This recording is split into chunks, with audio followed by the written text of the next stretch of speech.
నిన్నటి రోజున పులివెందుల జెడ్పీటీసీ ఉప ఎన్నిక జరగడం జరిగింది. అయితే దానికి సంబంధించి పూర్తిగా టీడీపీ ఏజెంట్లు రిగ్గింగ్ చేశారని చెప్పేసి, ప్రజాస్వామ్యం కూనీ చేశారని చెప్పేసి వైఎస్ఆర్సీపీ నాయకులందరూ కూడా మాట్లాడుతున్నారు. దానికి సంబంధించి స్థానిక ఎంపీ వైఎస్ అవినాష్ రెడ్డి మాట్లాడుతూ ఖచ్చితంగా అన్ని పోలింగ్ బూత్లలో రీపోలింగ్ జరిగించాల్సిందే, కేంద్ర బలగాలన్నింటినీ కూడా పులివెందులో దింపాల్సిందని చెప్పేసి అంటూ ఉన్నారు. మరి మొత్తానికి రీపోలింగ్ జరిగే అవకాశం ఉందా లేదా, నిన్నటి రోజున ఎలక్షన్ ఏ విధంగా జరిగింది, ఈ అంశానికి సంబంధించి మరిన్ని విషయాలు తెలుసుకోవడానికి మనతున్నారు టీడీపీ యాక్టివిస్ట్ మనోజ్ కుమార్ గారు. సార్ నమస్కారం అండి. నమస్తే అండి. నిన్నటి రోజున పులివెందుల జెడ్పీటీసీ ఉప ఎన్నికలో టీడీపీ క్యాడర్ మొత్తం పక్క నియోజకవర్గాల నుంచి ప్రజలందరినీ దింపి పులివెందుల్లో మకాం వేసి పూర్తిగా రిగ్గింగ్ చేశారని చెప్పేసి వైఎస్ఆర్సీపీ నాయకులందరినీ కూడా అష్టదిగ్బంధనం చేశారని చెప్పేసి వైఎస్ అవినాష్ రెడ్డి మాట్లాడుతున్నాడు. నిజంగా అక్కడ ప్రజాస్వామ్యం కూని జరిగిందా, రీపోలింగ్ మళ్ళీ జరిగించే అవకాశం ఉందా లేదా? ప్రజాస్వామ్యం కూని ఎప్పుడు జరిగిద్దంటే అండి, అవినాష్ రెడ్డి లాంటి వాళ్ళు, జగన్మోహన్ రెడ్డి లాంటి వాళ్ళు, వీళ్ళ కుటుంబాన్ని నమ్ముకున్న ఆ సోకాల్డ్ ఉంటారు కదా కొంతమంది, వీళ్ళందరినీ పులివెందుల్లో ఫ్రీగా వదిలేసి ఎవరిని పోలింగ్ బూత్లకు రానియకుండా 30 సంవత్సరాల నుంచి అదే కదా జరిగింది. అక్కడ జెడ్పీటీసీ ఎన్నికల్లో ఓట్ అనేది వాళ్ళు వేయలే. వీళ్ళందరినీ వదిలేస్తే ప్రతి ఒడిని బెదిరించి, ప్రతి ఒడిని భయపెట్టి, ఎవరిని బూత్కు రాకుండా చేసి అంతా రిగ్గింగ్ చేసుకోవాలనేది వీళ్ళ ప్లాన్ అండి.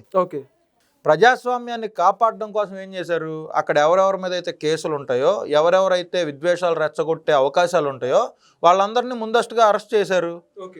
బయటికి రానిలేదు. ఎటువంటి గొడవలు లేకుండా, ఎటువంటి ఇబ్బందులు లేకుండా పోలింగ్ ప్రశాంతంగా జరిగింది. ఇప్పుడు ప్రజాస్వామ్యం కూని అయింది, ప్రజాస్వామ్యం కూని అయిందని మాట్లాడే అవినాష్ రెడ్డి కానీ, ఇప్పుడు ప్రెస్ మీట్ పెట్టి మాట్లాడుతున్న జగన్మోహన్ రెడ్డి కానీ, వైఎస్ఆర్ కాంగ్రెస్ పార్టీకి సంబంధించి అంబటి రాంబాబు, ఈ సోకాల్ నాయకులందరూ నిన్న స్టేట్ ఎలక్షన్ కమిషన్ దగ్గరికి వెళ్ళి కూర్చొని ధర్నా చేయటం కానీ, ఇవన్నీ మనం చూసాం. ఇవన్నీ చూస్తుంటే చాలా కామెడీగా ఉంది. దొంగే దొంగ దొంగ అని అరుస్తున్నట్టుంది. ఎలా అంటే 2019-24 మధ్యలో ఎంపీటీసీ నామినేషన్లు అయినాయి, జెడ్పీటీసీ నామినేషన్లు అయినాయి. నామినేషన్ పేపర్లు చింపేశారు ఆఖరి నిమిషంలో, ఎవరిని వేయటానికి లేకుండా. నిజంగా ప్రజాస్వామ్యం ఉంటే కడప జిల్లాలో 49 జెడ్పీటీసీలు ఎనానమస్గా అవుతాయండి. చిత్తూరు జిల్లాలో మ్యాక్స్ టు మ్యాక్స్ 95% ఎనానమస్లు అవుతాయండి. పోటీ జరగాలి కదా. ఇప్పుడు తెలుగుదేశం పార్టీ పోటీ నుంచి ఉపసంహరించుకోవచ్చండి. కాంగ్రెస్ ఉంది, వామపక్షాలు ఉన్నాయి, సామాన్యుడు కూడా పోటీ చేసే హక్కు ఉంది. ఈ హక్కులన్నీ కాలు రాసింది ఎవరు? 2019-24 మధ్యలో ఒక తాత ఉంటాడు, మేసం తిప్పి తొడగొట్టాడు. ఆ తాతని మహానాడుకు తీసుకొచ్చి చంద్రబాబు నాయుడు గారు మాట్లాడిచ్చాడు, అంజిరెడ్డి గారు. ఆ అంజిరెడ్డి గారి చేతిలో పేపర్లు లాక్కుంది, మనందరం కళ్ళారా చూసాం కదా. పల్నాడు ఏరియాలో ఎలక్షన్ ఎలా జరిగిందండి? చిత్తూరు, పల్నాడు, ప్రకాశం, నెల్లూరు, కర్నూలు, అనంతపురం, ఎక్కడండి వీళ్ళు ఎలక్షన్ సరిగ్గా చేయించింది? స్థానిక సంస్థల ఎలక్షన్లో వీళ్ళు ఈరోజు ప్రజాస్వామ్యం కూని అయిందని మాట్లాడతారా? కుప్పం కొడతా అన్నప్పుడు కదా మాట్లాడాలి. కుప్పం మున్సిపాలిటీ ఎలక్షన్ జరిగింది, మీకు గుర్తుందా? తమిళనాడు నుంచి, తమిళనాడులో ఆధార్ కార్డులు ఉన్న వాళ్ళందరూ బస్సుల్లో వచ్చి కుప్పం మున్సిపాలిటీలో ఓట్లు వేసారా వేయలేదా? మరి ఆ రోజు ఏమైంది? ఆ రోజు ప్రజాస్వామ్యం కూని అవ్వలేదా? ఎట్టి పరిస్థితుల్లో కుప్పం మున్సిపాలిటీని చేజిక్కించుకోవాలని చెప్పి అక్కడ ఉన్న నాయకుల్ని, కార్యకర్తలను విపరీతంగా ఇబ్బంది పెట్టి, తెలుగుదేశం పార్టీకి సంబంధించిన నాయకులందరినీ అరెస్టులు చేసి, ఒక్కళ్ళని కూడా బయటకు రానియకుండా, కనీసం ప్రచారం చేయనీయకుండా చేసి వాళ్ళు ఏం చేశారు? తమిళనాడు నుంచి జనాలను తీసుకొచ్చి పెద్దిరెడ్డి రామచంద్రరెడ్డి లాంటి వాళ్ళందరూ ఓట్లు వేయించారు అక్కడ. అమ్మ ఎందుకు వచ్చావు ఇక్కడికంటే ఓటు వేయమన్నారు, స్లిప్ ఇచ్చారు, వచ్చానని చెప్పి తమిళ్లో చెప్తున్నటువంటి పరిస్థితులు అయ్యి. ఓకే, ఇది వాళ్ళ అధికారంలో ఉన్నప్పుడు చేసింది. వాళ్ళు ఈరోజు వచ్చి ప్రజాస్వామ్యం కూని అయింది, మళ్ళీ కేంద్ర బాలకాలతో ఇక్కడ ఎలక్షన్ జరపాలి, ఇట్లాంటి మాటలు మాట్లాడకూడదు. ఇప్పుడు మనం ఏదో పద్ధతిగా ఉండి, మనం మహానుభావులం అయితే, మనం నిజంగా ప్రజాస్వామ్యాన్ని గౌరవం ఇచ్చేవాళ్ళం అయితే, మనం అంబేద్కర్ రాజ్యాంగాన్ని అవలంబించే వాళ్ళం అయితే మనం మాట్లాడాలి. మనం లేచిన దగ్గర నుంచి రాజారెడ్డి రాజ్యాంగాన్ని అవలంబిస్తా, రాజారెడ్డి రాజ్యాంగం అంటే ఏంటి, ఎవరు ప్రశ్నిస్తే వాళ్ళ మీద కేసులు పెడతా, ఎవరు సోషల్ మీడియాలో పోస్టులు పెడితే వాళ్ళ మీద రాజద్రోహం కేసులు పెడతా, సొంత పార్టీ ఎంపీకి 3rd డిగ్రీ ట్రీట్మెంట్ ఇస్తా, వీడియో కాల్లో చూస్తా, ఎక్కడ ఎలక్షన్ అనేది జరగనీయకుండా ఇష్టం వచ్చినట్లుగా చెలరేగిపోయారు కదా. అది రాజారెడ్డి రాజ్యాంగం. అది అవలంబించేవాళ్ళు ఇప్పుడు ప్రజాస్వామ్యం గురించి మాట్లాడడం నిజంగా అపహాస్యం లాగా ఉంది. అంటే అవినాష్ రెడ్డి మాట్లాడుతూ, మనం యుద్ధం చేసింది ఓన్లీ టీడీపీ కార్యకర్తలతోనే కాదు, పోలీసులు కూడా, వాళ్ళిద్దరిని కలిపి మనం ఎదుర్కొన్న పోలీసులు వన్ సైడ్ ప్రవర్తించారని చెప్పేసి అంటున్నారు. పోలీసుల తీరు గురించి నిన్న రోజున ఏమంటారు? అసలు జెడ్పీటీసీ ఎలక్షన్ ఎక్కడ జరిగిందండి? పులివెందుల మండలంలో. అవును. ఆ ఒక్క మండలంలో జగన్మోహన్ రెడ్డి గత 5 సంవత్సరాల్లో రాష్ట్రం అంతా అవలంబించిన విధానాన్ని తెలుగుదేశం పార్టీ వాళ్ళు అవలంబించలా. ఓకే. వాస్తవంగా ప్రజాస్వామ్యబద్ధంగా ఎలక్షన్ జరగడానికి పోలీసులు విపరీతంగా కృషి చేశారు.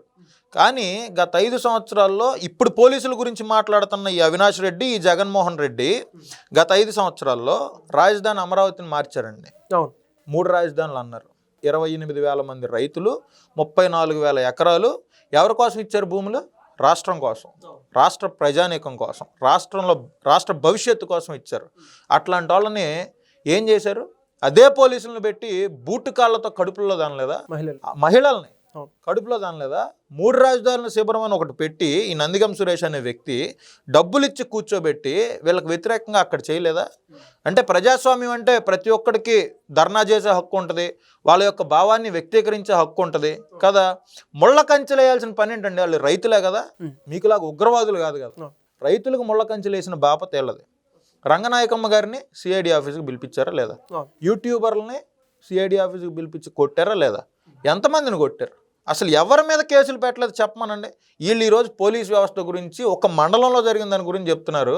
ఆంధ్ర రాష్ట్ర వ్యాప్తంగా 175 నియోజకవర్గాల్లో జరిగింది ఇదే కదా గత 5 సంవత్సరాల్లో. మరి దాని గురించి ఎందుకు మాట్లాడరు? ఓకే. మేడిపండు చూడ మేలిమయ్యుండు, పొట్ట విప్పి చూడ పురుగులుండు అనే డైలాగ్ కూడా నిన్న అవినాష్ రెడ్డి వాడాడు. మేడిపండు ఎవరెక్కడ?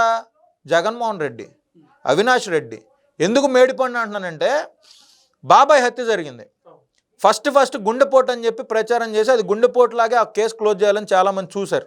వైఎస్ జగన్మోహన్ రెడ్డి గారి దగ్గర నుంచి, వైఎస్ అవినాష్ రెడ్డి గారి దగ్గర నుంచి, విజయసాయి రెడ్డి గారి దగ్గర నుంచి ప్రతి ఒక్కళ్ళు గుండెపోటుతో చనిపోవడం చాలా బాధాకరం అని చెప్పి సాక్షిలో ఫ్లాష్ న్యూస్లు వేశారు.